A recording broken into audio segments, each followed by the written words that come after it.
All right. Sorry about that kerfuffle at the beginning. This is Julie Hennrikus. I'm the Executive Director of Sisters in Crime. I am back from Left Coast Crime, which was last week, which was fabulous. And I am delighted to be working on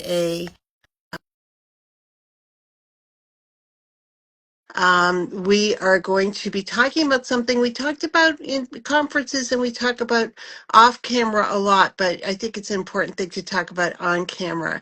And that is the topic that Wendy, I think, is going to be very well suited to discuss. And that is what to do about your writing when life gets in the way. Wendy, thank you for being on the podcast. On the Instagram Live. You're welcome. It's a pleasure to be here as always. So Wendy has a prop there that can help us talk about life getting in the way because she's had her second shoulder replaced. So you've had a few of these blips in the last couple of years, Wendy. Absolutely. But you also are a multi-published and very busy author. And so, let's talk about the things things that we can help people. And I'm just going to start by asking some questions, and I'm going to tell the truth here, and that Wendy has fed me some of these questions as well, because my life's getting in the way. But how do you keep writing when you're mentally, physically, or emotionally drained? I mean, there's always reasons to not write. And sometimes it's procrastination, sometimes it's energy, whatever. But there are times in life when it's really hard to write. So how do you keep writing during those times? Well, first of all, you need to tell yourself it's a mind set shift. You need to tell yourself that you're not a failure, because very often what happens when life gets in the way and you're not producing the way you always do is you immediately go, "I'm failing." No, you're not. You just need to lower the bar. Yeah, because we're all busy. We all want to be busy. We all want to produce a lot of work. We all want to produce a lot of words. We want to publish books. But sometimes you just need to lower the bar. And you need to, if you're absolutely drained and you have no energy, you can't expect brilliance. Expect brilliance, should I say, because you're not going to produce brilliance if your energy is focused on healing or is focused on what is happening in your life. And I mean, I know this because I've had floods, fires and falls in the last 3 years, and I'm not exaggerating, and operations. It's just been crazy. And you're not going to have the same output. And instead of piling on all the guilt, and we'll get to guilt a bit later on, then change your mindset.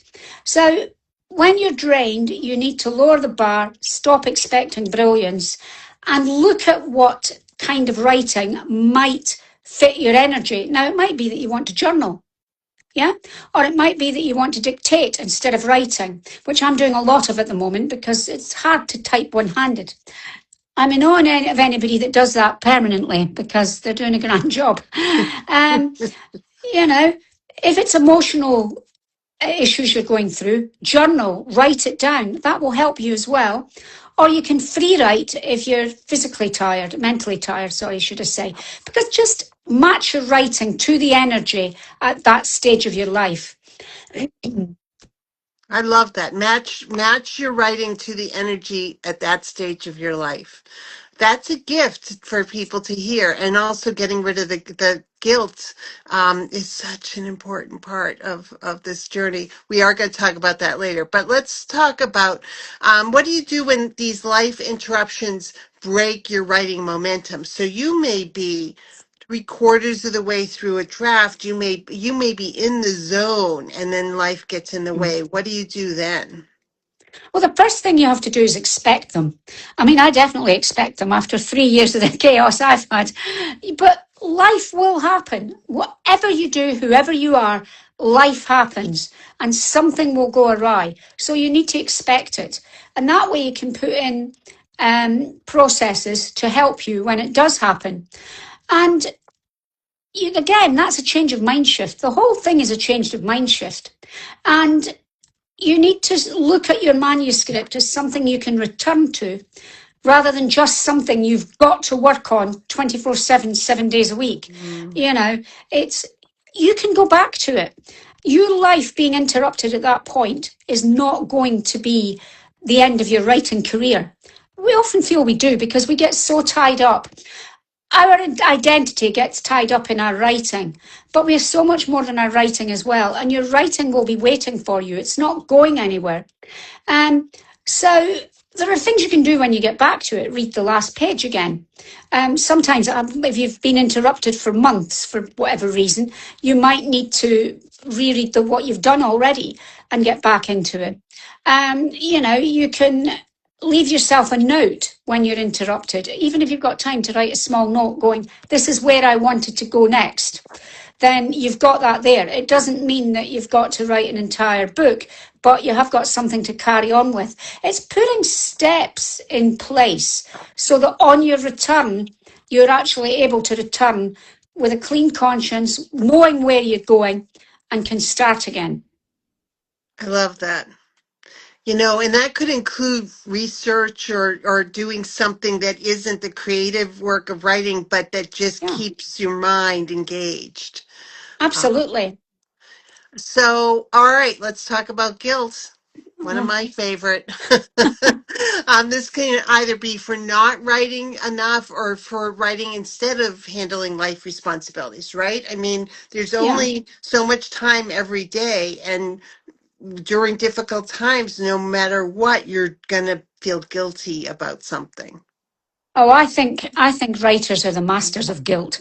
We're always feeling guilty about something. As I say, you might be feeling guilty about writing and not looking after what you're meant to be doing in life, or you might be feeling guilty about doing everything you need to do in life and not writing. And we will always find a way to feel guilty.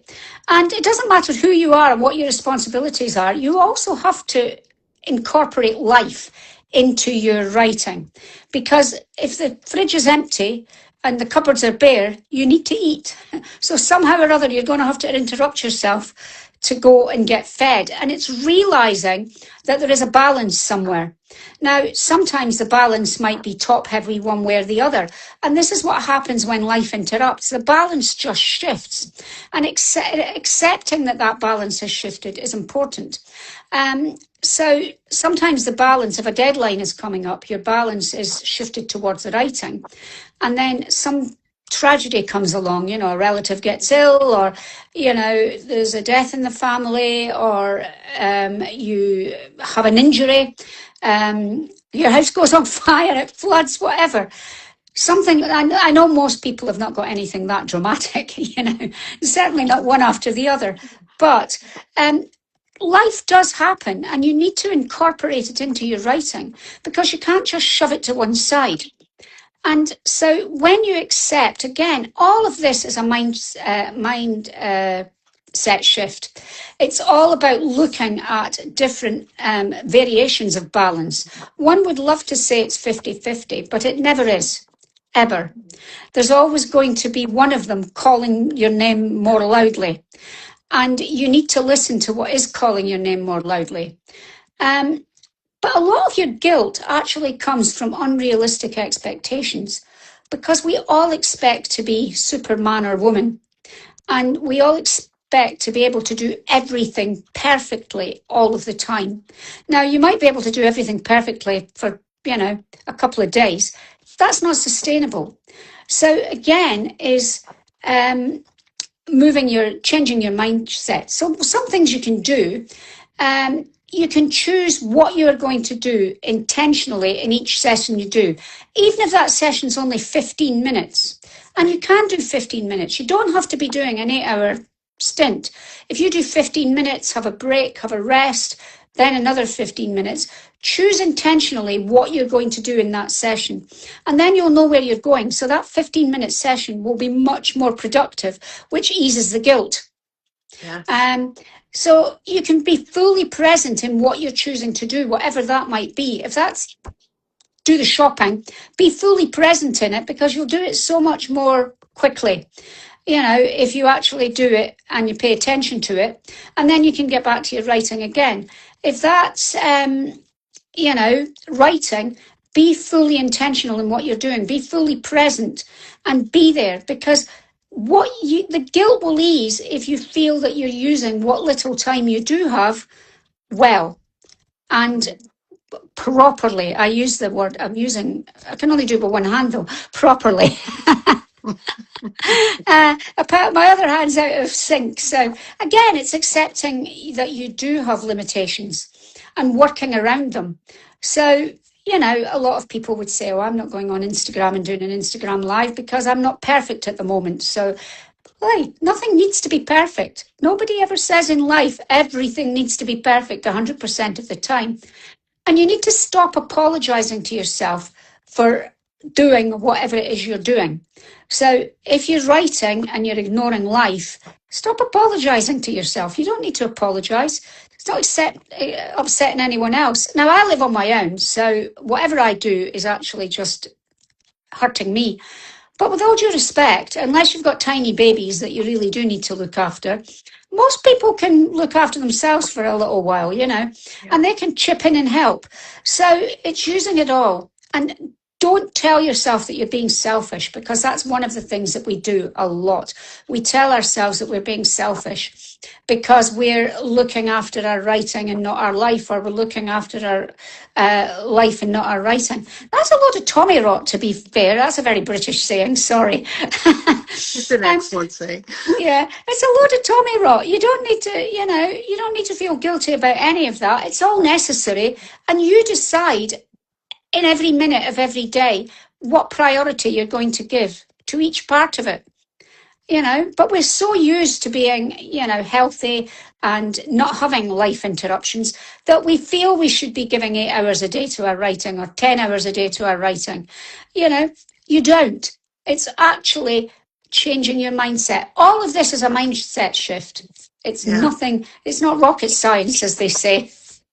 Well, I do, and I want to underline what you said. That guilt comes from unrealistic expectations. That's a gift to folks to hear that, writing 2 hours a day or 2,500 words a day or whatever, it may be unrealistic given your life at any given moment. So sitting with your phone and dictating 100 words may be what you can do that day, and that's terrific. So stop feeling guilty about it.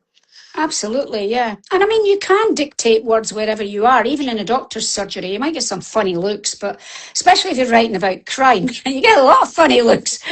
But there's no reason why you can't do it, because you can do it quietly, because you just hold your phone up to your mouth, and do it very quietly. There's no reason why you can't, use spare minutes. And using spare minutes can help you to move things forward. Yeah, yes, absolutely. So, Wendy, you mentioned, and you have had very challenging last couple of years. That could be its own discussion, and we're not going to dwell on it. But have you ever had to define what being a writer looks like during some of these hard times? Absolutely. The first thing you have to realise is, yes, you owe something to your readers, but you don't owe everything to your readers. And if you can't complete a book to deadline, as we used to say when I was nursing, nobody died. It's a book. And people might be on the edge of their seats waiting for it, and they want it. But if it's going to be delayed by a couple of months, everyone will have to accept that, yourself included. The first person that will need to accept that is yourself. Readers are amazing, I've discovered, and they will support you in every which way, and they understand that expectations need to be changed. So change your own expectations. Change your own expectations about what daily word counts might look like. For example, my daily word counts at the moment are lower because, I've not been able to sit at computers for a long time because it hurts. But that doesn't matter. The book still gets written, whether you're a tortoise or a hare. It will get to the same conclusion, whatever happens. And sometimes that can help if you're writing more slowly, because your brain might think of different things that will actually make the manuscript better. Yeah. And it might not need as much editing in the end because you've gone more slowly. So make different goals. One of the things you can do, if your goal is to do 10,000 words a day, readjust it. If your goal is to bring a book out by X date, readjust it. You might need smaller goals. And if you reach smaller goals, you will feel better about it. You will feel better about yourself, and you will feel better about your manuscript or whatever it is you're doing. And if you feel better about yourself, the guilt will fall off as well. It all comes back to this guilt, because most of it is guilt. The only person putting pressure on you, give or take an agent or a publisher, is yourself. And agents and publishers are so understanding as well. They're amazing because they know that you can't bring out your best work if something has happened. So just readjust your productivity. But what you might be doing is doing different things. So instead of writing, you might be thinking deeply and just writing down some notes. So it gives your brain time. I mean, you might not be able to sit down at a computer and write, but you can lie on the sofa and think, and you can get notes down. So that will help you move forward. It gives you time to notice details around you, because if you go out for a coffee, then you might notice, colours differently, sounds differently. You can look at what life is like, and it gives you a chance to do that. If you're in your office writing all the time, you don't get that opportunity. You might use journaling, and journaling can help you through whatever you're going through, and it can help you be a better writer. Both things are true, whatever you're doing.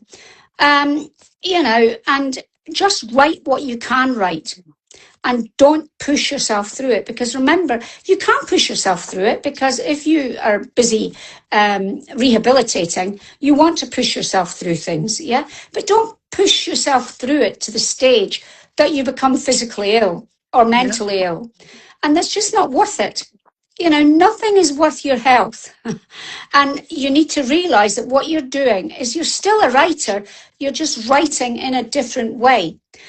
So you're gathering material rather than physically writing everything down. And when you're healed, while you're healing, things will look different to you as well. So you might notice a lot more than you normally would. Trust me, but since I've been a little bit, I'm not going into what's up with me, but since I've been a little bit physically disabled, it makes you look at people and with different eyes.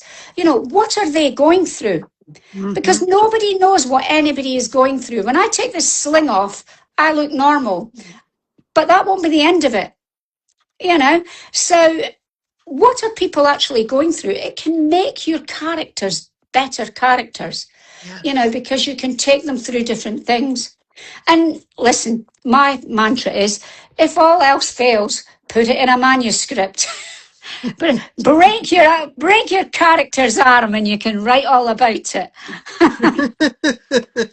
I was just speaking to somebody for a podcast interview, and she mentioned that when she had her knee replacement, she couldn't sit at a desk for 4 months. Yeah. And it helped free her up from being a plotter to being somebody who she could pant. She's like, I just let the characters come to me. They flowed. They, because she felt behind. So she didn't, it just changed how she wrote. So allowing these times to also maybe reboot you a little bit might be worth it as well.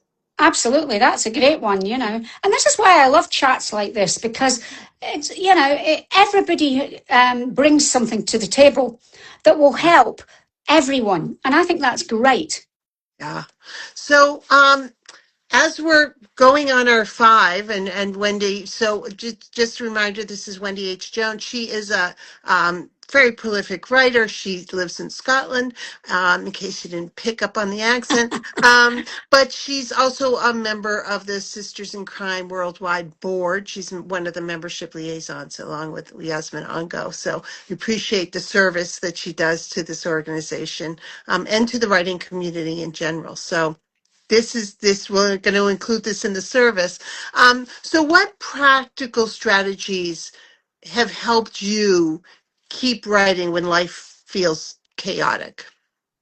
Well, one of them I've already mentioned, and I probably said it a couple of times, is to write in micro sessions. So instead of sitting down for hours at an end, I'm tripping over my tongue now, sorry, hours on end, what you can do is you can actually just write for 10 minutes or 15 minutes, whatever you can manage. Just do it for that. Sit down at the computer if you can and write, or sit wherever you can that's comfortable and just do small sessions. Most people can muster up the physical and mental energy to do 10 minutes and just do that and be happy with that, because in an hour's time, you might have the energy to do another micro session. There's nobody that says you have to write straight on. You can write, have a cup of coffee, do something and then do a bit more writing. So doing that. And a lot of us have huge goals. We're all brilliant at writing goals, and we'll go, yeah, I want to bring out 9 books this year, just have one small goal that you can manage. Because if you achieve something, it makes you feel 100 times better already. That releases endorphins that will help you heal as well. So it's not what you're doing. If you reach a goal, is it will make you feel better, you'll be happier, the pain will be less. And I know this because I'm a nurse, or I was, I'm not anymore. Please, nobody ask me to nurse them now, I'm too out of date. But that will help as well. So it helps each other. And even if you can only do that once a day, be satisfied with it. You're still writing, you're still achieving, and you're still getting towards that goal of writing your novel, just in a different way, because we can do things in a different way. I'm very fortunate in that. There used to be an advert here that was a martini girl, which was a drink, and it was anytime, any place, anywhere, And I say I'm a bit of an anytime, any place, anywhere writer anyway. I can write in micro sessions anywhere, on a train, in a plane, at an airport station, wherever, in a coffee shop. But utilising those little sprints, you still get to the same ending. One of the things I always do, and this has nothing to do with this, but I love this, is finish in the middle of a sentence. So when you go back, your brain will automatically complete that sentence. And then it thinks, oh, I'm writing, and it will just carry on. Because a lot of people say, well, micro sessions are useless to me because 10 to 15 minutes, it takes me that long to gather my thoughts. Well, you can gather your thoughts in the middle of a sentence, and there your thoughts are gathered, and on you can go. And write for the next 15 minutes. And again, there's one, I've said this as well before, is using speech to text. And that is brilliant. The only thing is, some people, it struggles a bit with their accents. I'm very lucky that everything I use seems to cope with my Scottish accent. But some people go, oh, I didn't cope with me at all, And that's worldwide, There are some American people say, oh, I come from so-and-so, and it didn't understand me at all.